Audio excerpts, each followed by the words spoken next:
हे what's up guys, welcome back once again.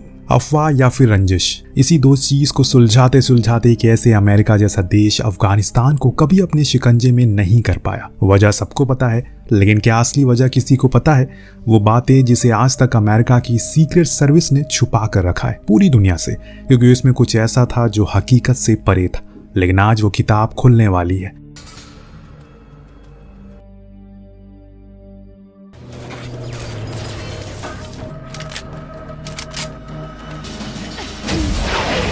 दो fighter jet Afghanistan के ऊपर से उड़ रहे हैं, लेकिन बेवजह नहीं, बल्कि उनका एक मकसद है। इनका तालिबानियों के अड्डों पर बमबारी करना है, जहां वो ज्यादातर इकट्ठा होते हैं। लेकिन इन्हें खुद नहीं पता कि आज शिकारी खुद शिकार बन गया है। इन पर एक मिसाइल लॉक हो चुकी, अब ये उसे पीछा छुड़ाने की कोशिश करते हैं, परंतु कामयाब नहीं हो पाते और इसीलिए इन्हें मजबूरन अपने जेट को छोड़ना होगा और खुद की जान को बचाने के लिए इवैक्यूएट करना पड़ गया। पर जॉनसन को पता है कि वो किसी भी समय यहाँ तक आ जाएंगे, इसीलिए उसने अपने साथी केट को प्लान समझा दिया। लेकिन इतने में वो लोग आ चुके हैं और उन्होंने जॉन को शूट कर दिया। इससे वो वहीं गिर पड़ा और उन्हें लगा कि दूसरी वाली भी मारी गई होगी, लेकिन अभी पक्की खबर नहीं थी। एक आदमी उसके पास एक चीज की तहकीकात करने के लिए आए, लेकिन केट को इस बात की खबर थी। उसने फौरन मौका देखते ही उसे ढाल की तरह इस्तेमाल किया और जितने भी वहां मौजूद थे तालिबान सभी को मार गिराया।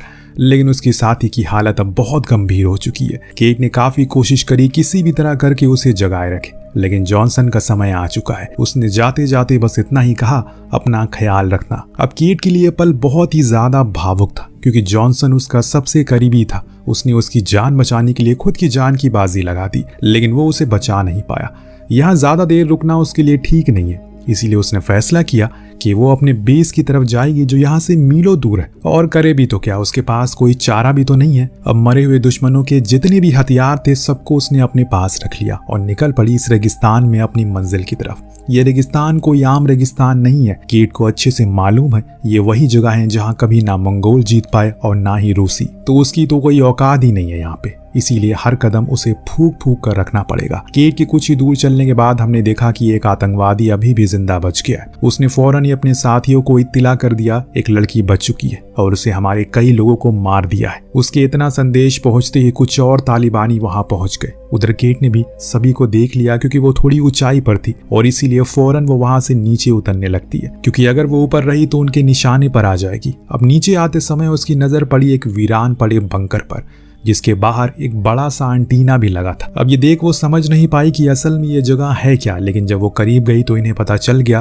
कि इसे रशियन आर्मी ने बनाया है, क्योंकि ये दरवाजे पे कुछ रशिया में लिखा था। क्या ये किसी प्रकार की कोई चेतावनी थी? खैर, कुछ भी हो सकता है। फिलहाल वो सभी वहां पहुंच गए थे, बस इसलिए केट फौरन दरवाजे को खोलने में लग गई, लेकिन वो तो खुलने का नाम नहीं ले रहा है। इतने में वो सभी इस पर गोलियां बरसाने लगे। अब अगर केट खुले में रहेगी तो पक्का मारी जाएगी, इसीलिए समय रहते उसने कवर ले लिया। दोनों ही तरफ से अब अंधाधुंध गोली चलने लगती है। अगर हल्की सी भी चूक हुई तो खेल खत्म। उन्हीं आतंकवादियों के दिमाग इतना गर्म हो गया था, उसने खेल ही खत्म करने का सोच लिया। अब वो सभी सीधा रॉकेट लॉन्चर लेकर आगे बढ़ गया और केट पर एम कर दिया, लेकिन समय रहते वो दूसरी तरफ कूद पड़ी और वो रॉकेट जा लगी उस बंकर में, जिससे हुआ कि ये खुल गया और ये केट के लिए एक अच्छा संकेत था। समय रहते वो फौरन उसके अंदर कदम रख दिया और यहीं से कहानी का वो हिस्सा खुलने वाला है जिसे हर कोई अनजान था। वो बंकर में जाने पर उसकी सीढ़ी मिली, जो जमीन के नीचे काफी गहराई में उसे लेकर जा रही थी। अब उसे तो जाना ही है, क्योंकि पीछे वापस जाने का कोई मतलब नहीं बनता, और वजह तो आप अच्छे से जानते ही है। नीचे वो जाती चली गई और जब तक वो सीढ़ियां खत्म नहीं हो गई।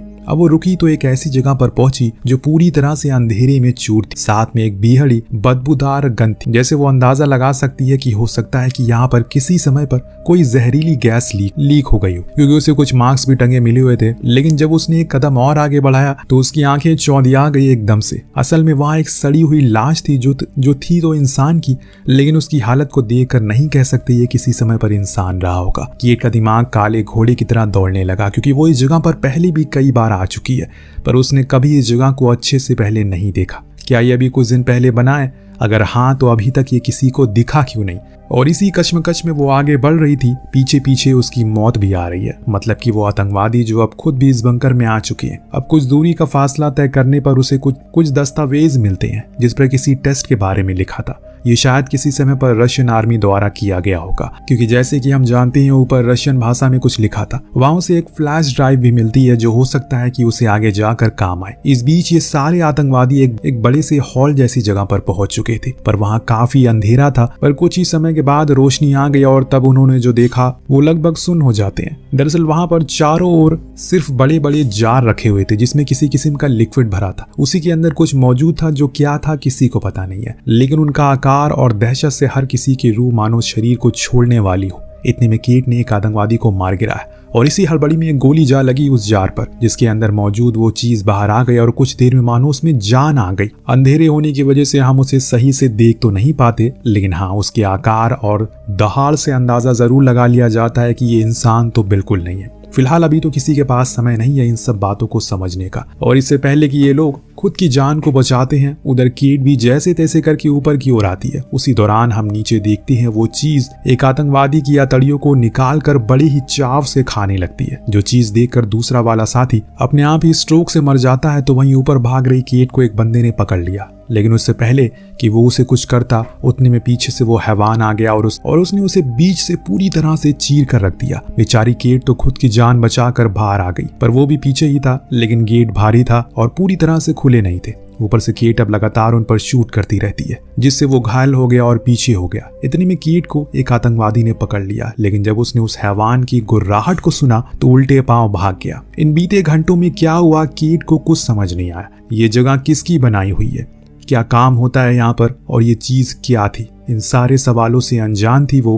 पर ज्यादा देर वो नहीं रुकी। उसे हमें दोनों को ही इन सवालों का जवाब जल्दी मिलेगा। इस बीच वहाँ यूएस आर्मी की गाड़ी पहुंचती है, जो केट और जॉनसन को ढूंढने के लिए यहाँ पर आई थी। अब उन्हें केट तो मिल चुकी है, जिसके गले में लॉकेट देख वो पहचान गई यही है। वो फौरन उसे बेस पर ले आए। जब केट को थोड़ा सा रिलैक्स हुआ, वो सीधा अपने बॉस के पास पहुंची। बताने लगी उसने उस घाटी में एक बंकर जैसी चीज देखी है, जिसके बाहर रशिया में कुछ चीजें लिखी है। अंदर भी उसे कुछ अजीब और रहस्य भरी चीजों का सामना हुआ, लेकिन जिसने कभी भी ऐसी चीजों को देखा ना हो वो कैसे उस पर यकीन करेगा। फिंच तो हंसकर इस बात को टाल देता है, और वहीं स्नेयर भी मौजूद होता है, पर उसने भी इस बात को कोई तवज्जो नहीं दी। इसीलिए गुस्से में आकर केट बाहर आ गई, जहां उसकी जेट से थोड़ी अनकही हो जाती है, क्योंकि उसने उसका वो लॉकेट ले लिया था जो आखिरी समय पर जॉनसन ने उसे दिया था। इसी बीच स्नेयर ने बात को सुलझाया और उसे वो लॉकेट वापस दिलवाया। अब इस दौरान अंदर कैंप में फिंच को बड़ी ही गहमा गहमी में देखते हैं। अभी जो कुछ भी उसने सुना वो फौरन अपने ऊंचे ओहदे वालों को बता देता है, ताकि उन्हें पहले से पता रहे।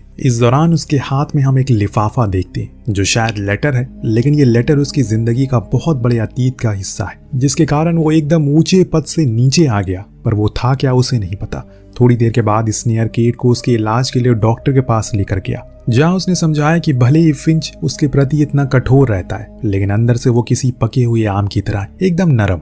उसकी बातों से उसके दिल पे नहीं लेना चाहिए। इस बीच हम देखते हैं कि वहां पर वही आतंकवादी बैठा है जो उस रात भाग गया था। वो कबीर था जिसे रशियन आती है। वो दूसरा वो शख्स है जिसने उस चीज को देखा था। इसीलिए केट ने फौरन उसकी तरफ रुक किया और एक नोट दिखाते हुए पूछा इस पर क्या लिखा है। दरअसल वो उसे उस बंकर के गेट पर लिखे रूसी भाषा को समझने की कोशिश करती है, जिसे कबीर पढ़ना जानता है, और उसका कहना था इस पर लिखा है एक कदम और तुम्हारी मौत के और भी करीब लेकर जाएगा, अंदर मत जाना। केट समझ गई कि यही वो शख्स है जो उसके सारे सवालों का जवाब दे सकता है, लेकिन वो कोई आतंकवादी नहीं था। यहाँ तक कि उसने तो कभी किसी चीटी को नहीं मारा था, बल्कि वो बस उसका ड्राइवर था, जिसे मजबूर किया गया था उनके लिए काम करने को, ताकि वो उसका परिवार दोनों ही महफूज रहे, वरना अगर वो मना करता तो वो लोग मर जाते। यहाँ उसने बताया वो बंकर असल में 30 साल से बंद है, जिसका मतलब साफ है उसने कई साल पहले से इसकी बनने की शुरुआत हुई होगी। पर बंद क्यों हुआ, उसमें वो चीज क्या थी जो इतने सालों तक बिना किसी हवा पानी के जिंदा थी, और ऐसा भी क्या रशियन बना रहे थे इस बीहड़ में, इसे बीच में छोड़कर वो भाग गए। कई ऐसे सवाल थे जिसने अभी केट रूबरू नहीं हुई है, पर समय के साथ उसकी उलझन और ज्यादा बढ़ने लगती है। दूसरे सीन में हम बेचैन फिंच को देख पाते हैं जो उसी लेटर को पढ़ रहा है, जिसमें लिखा है उसे एक मिशन पर भेजा गया है, पर वहां उसे अपने सीनियर की बातें नहीं सुनी और लड़ता रहा वो, जिसके चलते उसे डिमोट कर दिया गया है। वो गलती आज भी वो चोट देती है उसे, क्योंकि उसके लिए वो पोस्ट उसका सपना था। इसके बाद उसने अपने सीनियर ऑफिसर को कॉल पर केट की बातें बताई और ये भी कहा कि हो सकता है कि रशियन किसी अलग प्रकार का न्यूक्लियर बनाने की कोशिश कर रहे हो, लेकिन उसके सीनियर तो बार बार उसी फ्लैश ड्राइव को भेजने की बात कर रहे थे, जैसे मानो उनमें बहुत कीमती चीज हो। अब यहाँ दोस्तों फिंच भी बहुत जिद्दी था, वो ऐसे बिना कुछ जाने वो पेन ड्राइव नहीं देगा। इसीलिए उसने उनसे पूछा आखिर ऐसा क्या है उस पेन ड्राइव में जिसके लिए वो इतना ज्यादा उतावले हो रहे हैं। तो एक ने उसे सारा कुछ सच बताया जो जानकर उसका चेहरा पीला पड़ गया। इस दौरान हम उस बंकर के अंदर का दृश्य भी देख पाते हैं जिसमें मालूम पड़ता है कि अब हालात और बद से बदतर होने लगे हैं। जो पहले एक जार टूटा था वो अब एक एक करके सारे जार टूट रहे हैं, जिसका मतलब साफ है अब एक आर्मी तैयार हो रही है। ऊपर खड़े सोल्जर को कुछ आवाजें सुनाई देती है जिससे वो पूरी तरह से कांप गए। उन्होंने फौरन अपने बेस पर इस चीज के बारे में बताया, लेकिन तब तक बहुत देर हो चुकी है क्योंकि वो अब ऊपर आ चुके हैं और अब शायद कुछ बहुत बुरा होने वाला है। बेस में खबर फैल गई है, हमला हो चुका है, लेकिन देर हो चुकी है। वो सभी वहां तक पहुंच गए, यहाँ तक कि एक तो फिंच के कैंप में भी पहुंच गया, पर वो पिस्टल से लेकर उसे खत्म कर देता और फौरन ऊपर बैठे लोगों को संपर्क करके कहा उन्हें कुछ सोल्जर की जरूरत है, उन पर हमला हुआ है। अब बाहर सैनिक एक करके बड़ी ही बेरहमी से मर रहे थे। ऐसा लग रहा है मानो जहन्नुम से दानव इस धरती पर उतर आए हों और उनको उनकी सजा दे रहे हों। पूरे कैंप में हर तरफ अफरा तफरी मच गई थी, इसीलिए स्नेयर भी उनकी मदद करने के लिए भागा। उसके जाते ही केट पर एक दानव ने हमला किया, उसे अपनी जीभ से पकड़ लिया और ये मंजर इतना डरावना था किसी की भी पैंट गीली हो जाए। लेकिन कबीर बहादुर था, उसने औजार उठाया और उसकी जीभ को काट दिया, फिर उसके सर पर कई बार वार करके उसे मार दिया। अब दोनों ही बाहर की ओर आ गए। एक सिपाही ने जब कबीर को देखा तो उसे लगा कि शायद वो मौके का फायदा उठाकर भाग रहा है, लेकिन केट उसे समझाती है वो हमेशा साथ ही है, भाग नहीं रहा। तभी स्नेयर भी बताया ये हमारे साथ है, फिलहाल हमें फिंच को बचाना है जो अपने कैंप में है।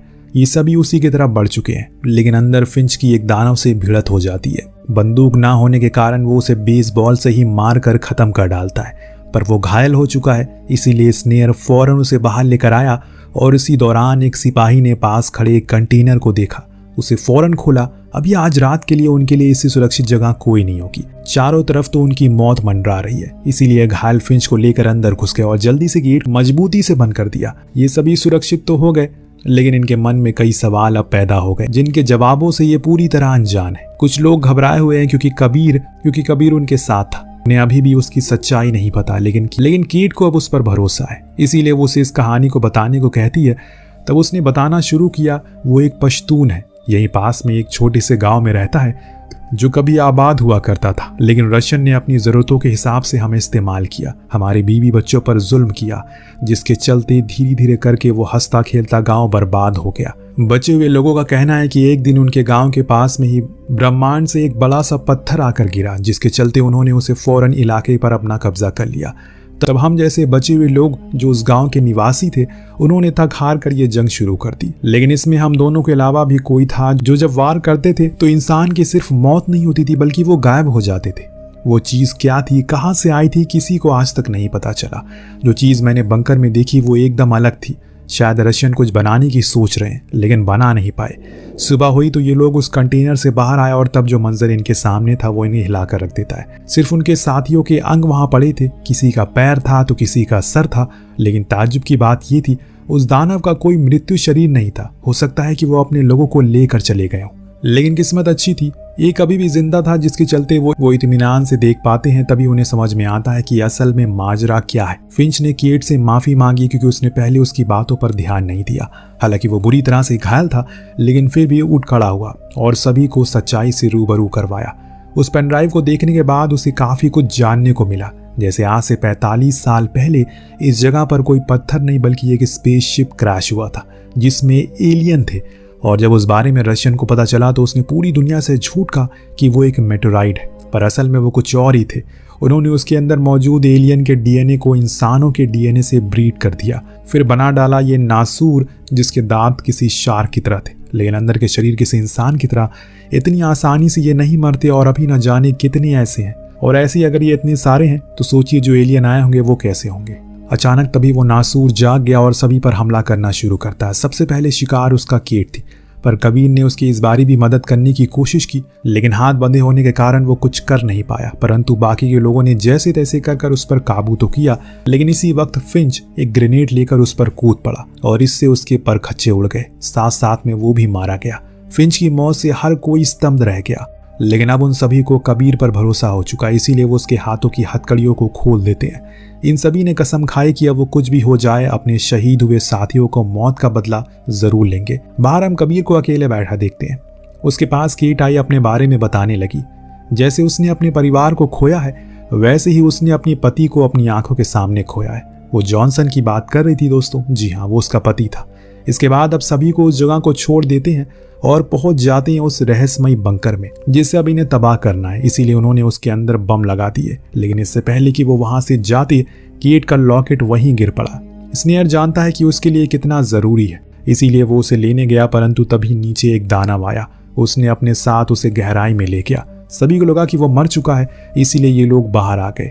अब बम फटने का इंतजार करने लगे, लेकिन तभी स्नेयर का रेडियो से मैसेज आता है। वो भी जिंदा है, लेकिन किसी को भी अंदर आने की जरूरत नहीं है। उसके लिए मिशन ज्यादा जरूरी है, लेकिन केट उसे ऐसे मरने के लिए छोड़ नहीं सकती। सिर्फ उसके ऊपर नहीं, बल्कि यहाँ जितने भी लोग मौजूद हैं, स्नेयर के उनके ऊपर बहुत एहसान है। इसीलिए ये लोग प्लान बनाते हैं। विल्कस को ऊपर ही छोड़कर खुद नीचे जाते हैं। दरअसल विल्कस लिफ्ट संभाल रहा था ताकि समय रहते इनके ऊपर खींच सके, लेकिन तभी उसके पास हाई कमांड से ऑर्डर आया, जितने भी लोग वहां से उस बंकर के आसपास मौजूद है उन्हें दूर कर दो, क्योंकि अगले 20 मिनट में एयर स्ट्राइक होने वाली है, वरना जो कोई जानवर है वो बाहर आ जाएगा और तब पृथ्वी का अंत शुरू हो जाएगा। ये सुनकर वो एकदम से सुन्न हो गया, क्योंकि उसके साथी तो नीचे ही है। फौरन उसने रेडियो से खबर नीचे पहुंचाई और ये सुन सभी समझ गए उनके पास सिर्फ 20 मिनट है। अब दोस्तों, बिना समय गवाए वो लोग आगे बढ़ जाते हैं। तो वहीं स्नेयर भी खुद की जान के लिए लड़ रहा था। उसे वहां अपने शहीद हुए साथियों की लाशें मिलती हैं, जिनके पास कुछ हथियार थे, जिन्हें लेकर वो फौरन अपने लोगों के पास आने लगा। यहाँ तो इन सभी के सामने के करके सारे रहस्य खुलने लगते हैं। जब कबीर अंदर गया, उसने देखा कि वहां एक आदमी पड़ा है जिसके कपड़े कुछ जाने पहचाने हैं। ये आदमी उसी का गांव का था, जिससे वो समझ गया कि जो जीव अभी उनके लिए खतरा है वो असल में उसी के गांव के मासूम लोग हैं, जिन्हें रशियन ने धोखे से कैद कर लिया ताकि उन पर टेस्ट कर सके। उसने उस समय बहुत कोशिश की, पर हर बारी वो रशियन झूठ कहते थे कि वो सभी तो मारे गए। कुछ दूर आगे जाने पर इनकी आंखों के सामने वो था जिससे सब कुछ शुरू हुआ, यानी कि वही एलियन जिसे अभी प्रिजर्व करके रखा गया है। तभी केट के पास स्नेयर का मैसेज आया, जल्दी से लिफ्ट की तरफ चलो। बिना समय गवाए ये सभी उसकी ओर भागते हैं और अब इनके पीछे उन दानवों का झुंड पड़ चुका है। लेकिन तभी इन्हें दरवाजा में तो जोन्स ने खुद की जान की बाजी लगाई और इन्हें मौका दिया। ये आगे निकल जाएं तो बाकी के लोग उसे वहीं छोड़कर आगे निकल गए। ऊपर भी अब माहौल काफी खूनी होने लगा है, क्योंकि वहां आतंकवादी पहुंच चुके हैं, जो विल्सन को अकेला देकर उस पर गोलियां चलाने लगते हैं। लेकिन वो उनका पूरा जमकर मुकाबला करता है। उसने तो वहीं नीचे अब जोन्स को भी समझ आ चुका है कि वो ज्यादा देर उन्हें रोक नहीं सकेगा, इसीलिए वो ग्रेनेड लेकर झुंड के बीच में घुस पड़ा और बूम, बचे हैं 3 लोग, केट, स्नेयर और कबीर। और ये तीनों ही तेजी से लिफ्ट की तरफ भागे, जो कि अब चलने ही वाली थी। लेकिन इससे पहले कि कबीर उस पर चढ़ता, एक दानव हमला करता और उस दानव की घड़ी को देखकर वो पहचान गया कि ये कोई और नहीं बल्कि उसके पिता हैं। ये पल उसके लिए काफी भावुक था और इतने में उसने खुद को भी कुर्बान करने का सोच लिया। बाकी दोनों लिफ्ट के ऊपर आ गए तो वहां विल्सन की पिक्चर बनने वाली थी, लेकिन उससे पहले ये लोग उसे बचा लेते हैं। अब ये लोग और सुरक्षित उस जगह से बाहर आ गए, लेकिन कुछ ही देर बाद पूरा बंकर को उड़ा दिया जाता है। आपको क्या लगता है, ऐसा कुछ सच में हुआ होगा? हालांकि कुछ लोगों का मानना है कि हाँ, ये सच था, क्योंकि उस दौरान काफी कुछ घटनाएं हुई थी, जिससे कि सोवियत यूनियन ने जानबूझकर अफगानिस्तान को छोड़ दिया, क्योंकि उन्हें उसका अंजाम पता लग चुका था कि अब आगे क्या होने वाला है। उनके जाने के बाद अमेरिकन आर्मी को भी कई बार उस बीहड़ में एलियन के होने का सबूत मिला, या फिर कुछ ऐसी चीजें मिली जिसे इंसानों ने नहीं बनाया बल्कि कोई और था, बल्कि किसी और ने बनाया। इसका निर्देशक कौन है? इसी सवाल के जवाब के साथ ये कहानी का यहीं पर अंत होता है। आपको कहानी कैसी लगी हमें कमेंट करके जरूर बताएगा। मिलते हैं अगले वीडियो में। Thank you so much watching. Peace out.